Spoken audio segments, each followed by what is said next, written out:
What is going on? The Jets just wrapped up their green and white scrimmage. I'm here to give you everything you need to know. If you appreciate that, a thumbs up is an easy way to show it. And go ahead and hit subscribe if you aren't already so you don't miss any of my daily Jets training camp updates. Now, first things first, we got to check in on the health status of our team. One possibly significant injury did occur. That was backup offensive tackle Connor McDermott, who has an ankle. We don't know the severity of that yet. DJ Reed left with a hamstring. Or a hammy, as coach put it. He should be fine. Nothing to worry about there. Mekhi Becton and George Fant did play less than some of the other starters, but coach said right after that they're on a pitch count. Still recovering, so no big concerns on the injury front. Just fingers crossed that McDermott is okay. Zach Wilson, dropping dimes, as you saw in the title. That was per Connor Hughes. Starts off some 11-11 before the actual scrimmage. Wilson goes 3 of 4, completing 2 passes to Conklin and 1 to Jeff Smith. Then the actual scrimmage starts.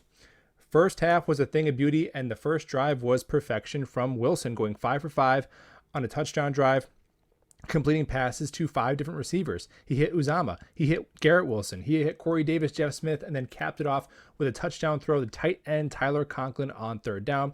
Overall, the first half really good for Wilson, completing 7 of 9 passes, 57 yards in the air, 1 touchdown, no picks, and scrambling for 24 yards on 3 attempts.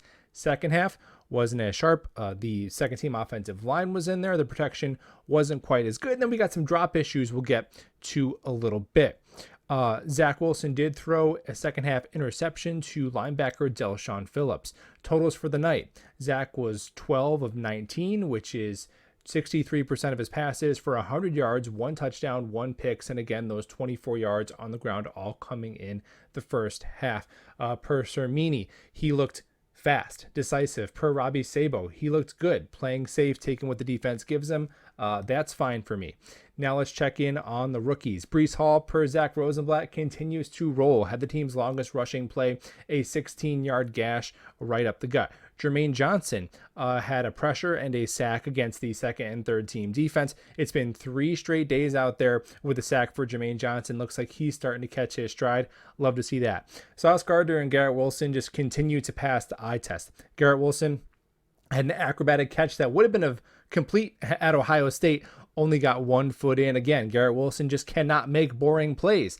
And then Sauce Gardner just continues to do ridiculous things for a 6'3" human being. Michael Nania is saying his potential is limitless, and Robbie Sabo saying it's impossible to overhype this kid. Man, more on Sauce in a little bit later. Hang around for that. Now, let's get to just the overall good. Well, first of all, the first team offensive line. No coincidence here. The first half, the protection was really great, and Zach Wilson was really great. Also opened up a lot of holes for the Jets running backs. Tyler Conklin continues to be that dude. He is tight end 1, and man, he's probably going to be top 3 in targets total on this offense, I think. And he might be Zach's favorite target in the red zone. It's not just the skill set. There's some obviously chemistry budding between our signal caller and our new tight end, and we love to see that. Now, the bad. The Jets wide receiver core, the dropsies were an issue. The Jets had 5 catchable balls hit the ground. Now, Garrett Wilson, the acrobatic catch, only 1 foot in, that's fine. Braxton Berrios also diving for 1 that could have been called complete, but the ref said it hit the ground. So we can live with those. But Corey Davis, Elijah Moore, and Jeff Smith just had some flat-out drops. Elijah, I'm not worried about that. Jeff Smith, that was a problem last year. He's on the roster bubble. Corey Davis, really solid hands all throughout college and throughout his years in Tennessee. Last year, the drops were a problem. And this drop was indicative of kind of a pattern we saw last year where it was a little behind. Zach Wilson had to throw it into a window in zone coverage. And, it's not a perfect ball, but, Corey Davis, we're paying you like a professional receiver. We expect you to make plays if the ball hits your hands. And we got to see that cleaned up when the games start to matter. I'm high on Corey Davis. Come on, Corey, help me out here, brother. Now, who's surprised? Some guys at the bottom of the depth chart making a name for themselves. Philly Will Parks had an interception the other day in practice. He did pick off Joe Flacco again. Robbie Sabo saying his range, sideline to sideline, is really impressive, and he has the edge over guys like Elijah Riley and could crack the final 53. Del'Shawn Phillips, he's on the roster bubble, mainly a special teamer. He did have that interception against Zach Wilson.